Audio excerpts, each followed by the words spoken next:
Every December, we repeat the same ritual.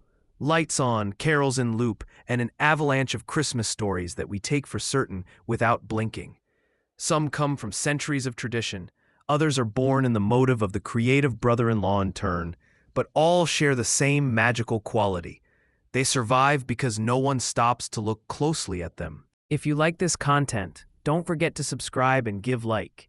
Here we will explore some of the most common Christmas myths and bowls that circulate every year and that we often take for granted without questioning them. One of the most resistant myths is the one that proclaims that Santa Claus was invented by Coca-Cola. False. The multinational dressed him in red and popularized him globally in the 1930s, but the character is much older.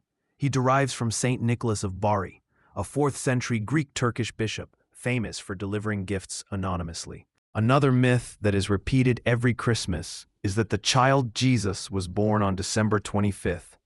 The real date is unknown and is not mentioned in any biblical text.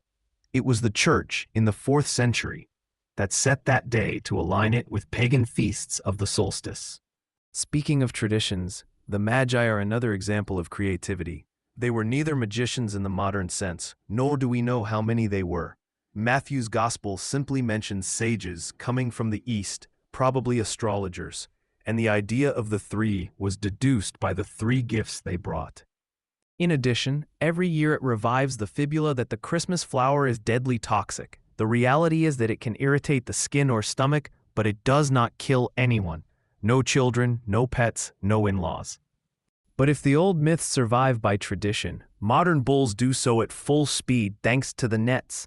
One of the most picturesque insists that Vigo's lights can be seen from space. However, neither the most epic LED display could be viewed from the ISS. There are also more disturbing bullies that claim that governments want to end the holidays for ideological or religious reasons.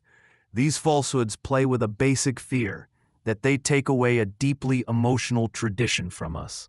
A recurring rumor is that Pope Francis decided to replace Christmas with a so-called Peace Party.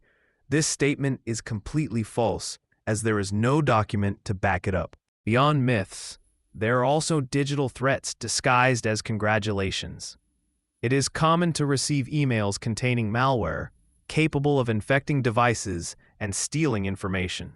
Finally, Christmas has always been fertile territory for surprising tales. Between carols, lights, and nougat, the best defense remains the critical sense. To look twice in doubt is essential, in order not to fall into the dark magic of the impulsive click. So remember, if something seems too incredible, it probably is. Still, we still believe a little bit because it's Christmas, and without a touch of mystery, it wouldn't be the same.